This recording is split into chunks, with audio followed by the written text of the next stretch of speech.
To my immediate left, Ambassador Dore Gold is the president of the Jerusalem Center for Public Affairs, which he has led since 2000.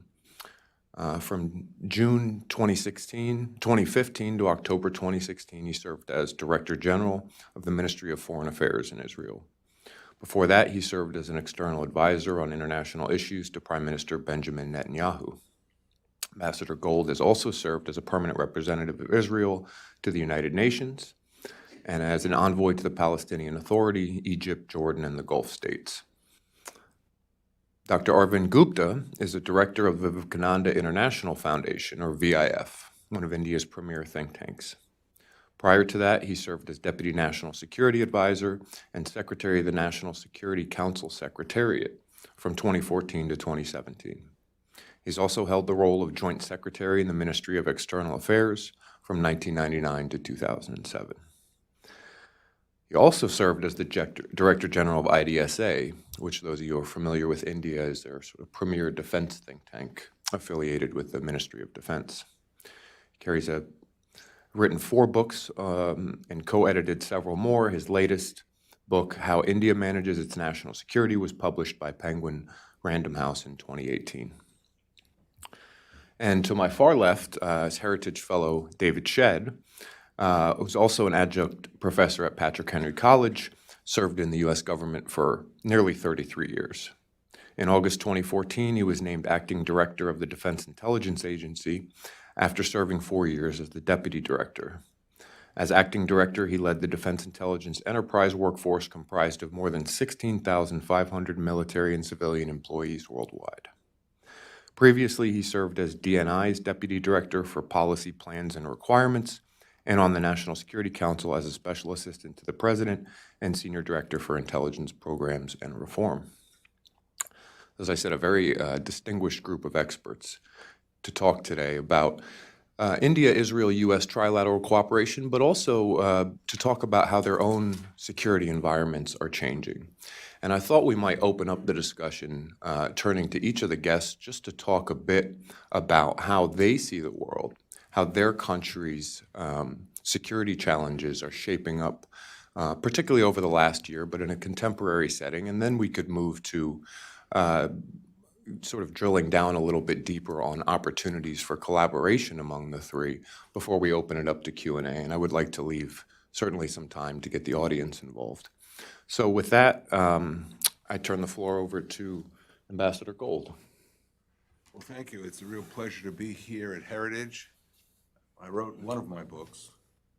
I had a Heritage press conference, so I'm familiar with the building and some of the rooms. And it's a place where we feel that our voice will be heard.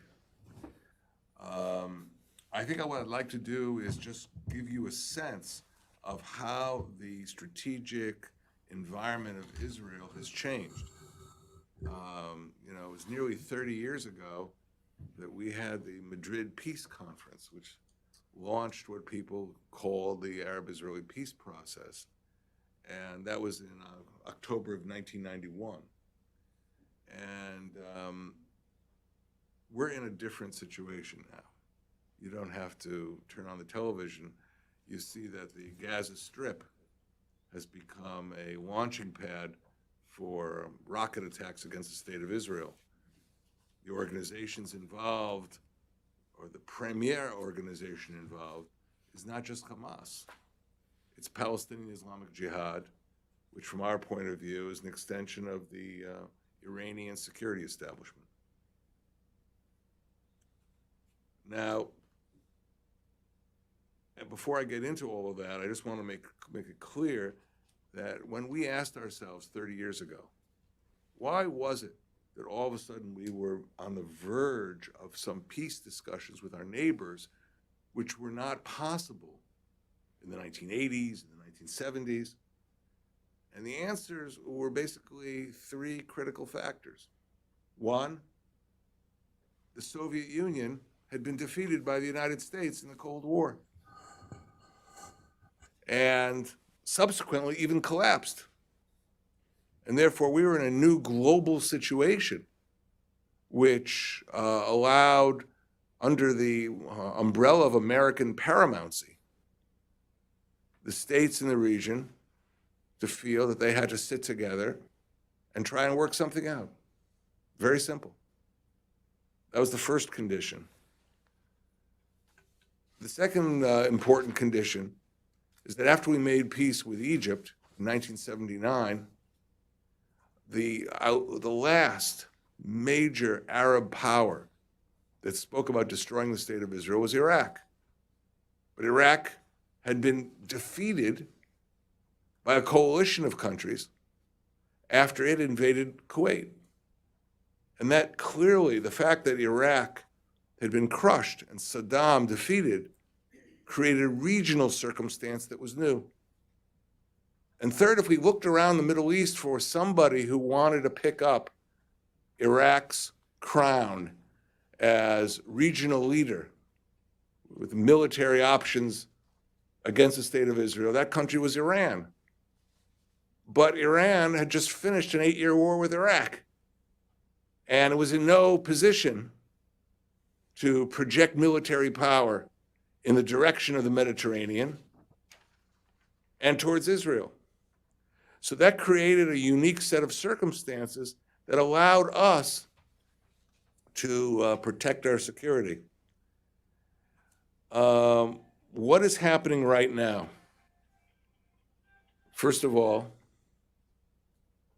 what is happening right now is that President Putin of Russia is seeking to restore the status of Russia as a global superpower. He's not doing too badly, by the way. And that creates certain dilemmas and challenges for the state of Israel. I used the term during our discussions yesterday, frenemy. Frenemy is a little bit of a friend, a little bit more problematic. I first read the term in The Economist. And, in Syria, we have a massive Russian military presence. We have the Iranians seeking to create a presence in Syria and calling Syria the 35th statelet of Iran. But obviously, with Russia there with a large military presence, that affects our calculus of what we can do and what we can't do. And one of the great achievements of Prime Minister Benjamin Netanyahu has been the balancing act of going to Sochi and sitting with President Putin and working out rules of engagement. But obviously, if you develop a new structure of relations for the state of Israel, you have to adjust to this new reality. Let me just give you a couple of features. At the end of that Gulf War, the balance of power between Israel and its most hostile neighbors was more or less stabilized. The terror organizations were now becoming terror armies, and that was new. But when we saw, particularly the Iranians, trying to transfer to Hezbollah new weaponry that could alter the balance of power, just an example, there's a cruise missile called the Achont, Russian-produced, has a reach of about 200 kilometers out to sea. It's an anti-ship missile. But when you are investing in new gas fields in the Mediterranean, and your adversary is about to take possession of anti-ship cruise missiles with that kind of strategic reach, that are supersonic, by the way, that changes things. So obviously, when we have information that missiles like the Achont are about to be transferred to Hezbollah, Israel doesn't sit on its hands. There are other missiles that could change the air balance, the SA-22. Again, when we see that that's about to occur, we have to respond. We never wanted to get involved in the Syrian civil war. Our only involvement was having a field hospital on the Golan Heights to take care of Sunnis that had been wounded. Well, if we saw weapons like that. And finally, of course, the massive rocket force which Hezbollah has, which a former American Secretary of Defense says the force is larger than the rocket forces of many Western countries. When we saw that Hezbollah was seeking to introduce accuracy to weapons that are known to be relatively inaccurate, that also changes the balance of power, should it occur. So what you have is Israel with a situation which looks like a frozen balance, with the other side trying to upset that balance, trying to improve its position in ways that would damage Israel. Now, one last feature of what is going on in our region, and it's also beyond Israel, something very clever that Iran has been doing. It has been setting up militias of Shiites, and stationing them, among other places, in Syria. They also exist in Iraq.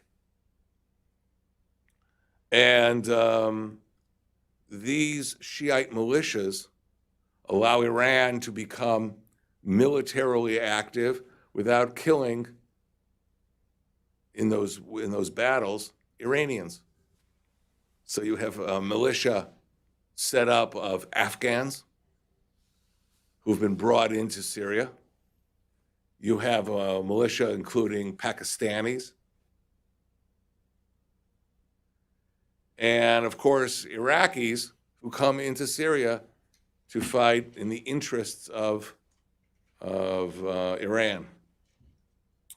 Recently, another think tank, the IISS in London, the International Institute of Strategic Studies, put out a very long and detailed report showing what these new proxy forces were doing. And one of the things that struck me in their report is they wrote that Iran had a military advantage over the US and its allies in the Middle East because of these Shia militias. So something is changing. And it's something Israel has to monitor and Israel has to respond to. What this has to do with India's interests is something which we have to much further discuss. But it was very important for us to stress the problems, the challenges that Israel faces, and especially if the United States is rethinking its role in the Middle East. It has to be aware that there are new challenges out there which are not just affecting Israel, they're affecting the Gulf Arabs, Saudi Arabia, and other allies of the United States, which makes me feel that we have to have a region-wide discussion about how we protect stability in the future. And as I said in our discussions, we have to remember that when the British Empire went to war against the Ottoman Empire, some of the most important forces that fought with the British was the British Indian Army. So we haven't forgotten that. We even have photographs of the British Indian Army marching on Jerusalem. And I think that will perhaps give us a context, a way of thinking about creating a new security structure for the Middle East. I'll stop here and let my colleagues speak. Dr. Gupta. If we think of the India, Israel, U.S. Trilateral as a triangle, I think India and the U.S. have developed a security partnership, have come a long way in a short period of time, and developed a rock-solid, broad security partnership, as Dr. Gupta alluded to. Obviously, America's security partnership with Israel is storied, is rock-solid, it's been around a long time. Perhaps the weakest leg of this triangle has traditionally been the India Israel relationship, although that's beginning to change, as Dr. Gupta mentioned. And it was sort of timely. Last night after our events, I was on Twitter, and I saw that in recent days there have been rocket attacks on Israel from Gaza. And perhaps unsurprisingly, you began to see hashtags trending in Israel. I stand with Israel, stop the rocket attacks. There's nothing unusual about that. What was interesting was that in one other country in the world, those same hashtags started trending, and it was in India. In fact, in India, they were trending after they had stopped trending in Israel. And so there is, I would say, certainly common interests that have brought the two countries together, but also maybe a sort of intangible affinity there, maybe from a product of the experience of having been under siege from Islamist terrorism for many years, of being bastions of stability in rough neighborhoods. And so I thought maybe I would just ask Ambassador Gold and Dr. Gupta if you could talk a little bit about how this relationship has come from a place of relative estrangement for many years to one of growing partnership. What has changed? It does seem that there's more political will now in both capitals to move this forward. And yeah, with that, I'd turn it over to you. I recall when I was ambassador of Israel to the United Nations, and we found India's voting in the General Assembly was beginning to change. I said, something's happening here. I think, again, a lot of it goes back to the structure of the architecture of international security prior to 1991, where the Soviet Union figured so prominently. And that affected everything in our relations. But with the Soviet Union pulling back, becoming Russia, Russia seeking a new identity of cooperation and also a conflictual identity. I think it became much easier for our two countries to work together openly. And I think that has a lot to do with the change. Now, there's still issues that are out there that'll have to be addressed, resolved. I mentioned Iran. Iran figures extremely prominently. The organizations in Gaza that are attacking Israel are supported by Iran. When I wrote a book that was very nasty on Saudi Arabia in 2003. The publisher called it Hatred's Kingdom. At that time, the budget of Hamas came roughly 50 to 70% from Saudi Arabia. Today, Saudi Arabia doesn't give Hamas a nickel, nothing. But the support to Hamas comes from really two sources, primarily from Iran, but also from Qatar. So those that's a huge change. And it makes us see that the Iranian problem has dimensions, multiple dimensions that affect our security directly. People living in Ashkelon who see these rocket attacks coming right into their homes.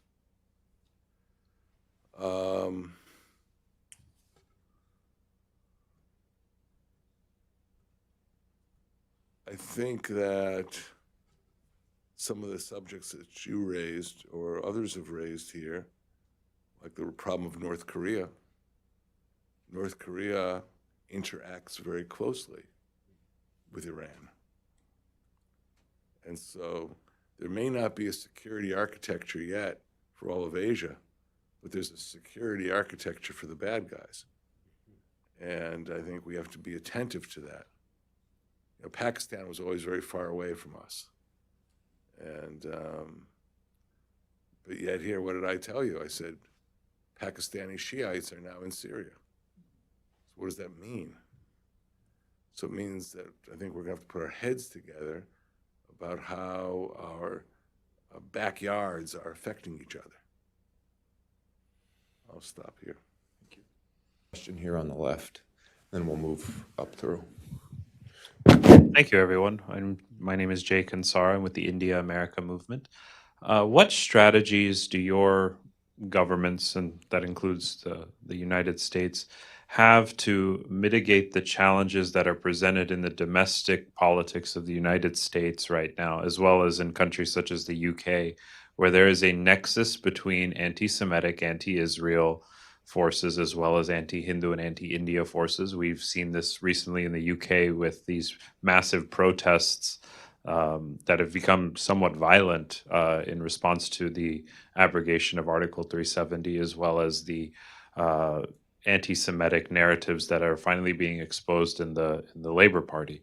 And what strategies can we try to employ here in the United States to ensure that these forces don't take greater hold of, one side of the aisle or the other here?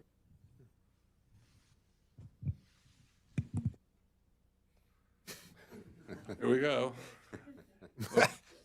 There are obviously two forces in this revival of anti-Semitism. One is from the hard right, but the other is from the left-wing organizations. Some of this was studied at the Jerusalem Center for Public Affairs, and we call it the Red-Green Alliance, where after the collapse of the Soviet Union,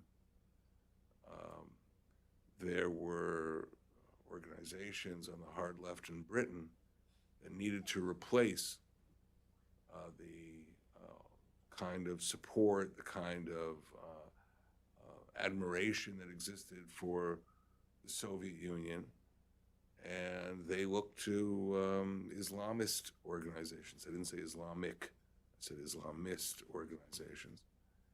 And that's part of it, and that's a political calculus. If you have an organization, let's say, on the hard left that used to receive certain support, and now you have to have new bodies of people come in to give you their shoulder, you look to the Islamist groups to replace the old pro-Soviet parts of your population. And that's what happened in Britain. I don't believe you can apply that to the United States. But I think the main thing to keep in mind, rather than just explaining the origins of all of this, is we first of all have to keep our eyes very wide open, and we have to stand strongly against anti-Semitism, because it's not just against the Jewish people, it's against the common values we have about for all our societies. So I don't have a prescription of what we can do. It would obviously be very important for India to take a strong stand against this, because India is not going to be accused of having the same kind of calculus that might exist in a district in the United States or in Manchester in Britain.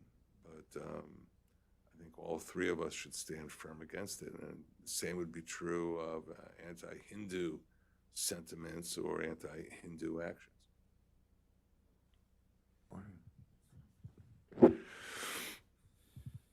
Considering that Israel is 8 million around people, United States is about 330 million, and India 1.3 billion at least. And considering that since World War II, most of the problem in the world and wars has been Israel has been involved and have created, and Americans have been died for them. My question is that this alliance of Israel, India, U.S. and India, what role is it that Israel is just using U.S. and India to be to die for them for the problem they create in the world? I can go more deeper, but I think that's deep enough.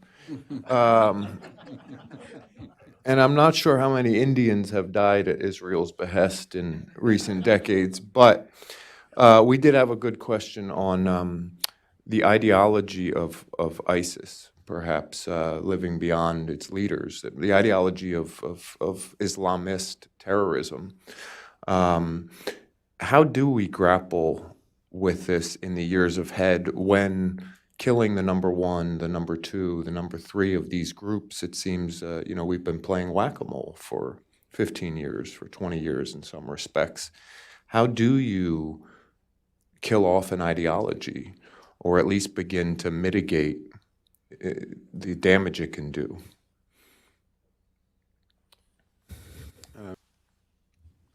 I have two comments from our experience. One, as Daesh declined in Syria, Iraq, it prospered in Egyptian Sinai. And one of the little-known stories, but you know what? The president of Egypt has spoken about it, so I feel free to speak about it. One of the little-known stories is that the revival of Daesh power in Sinai, which has placed the Egyptians in a very difficult position.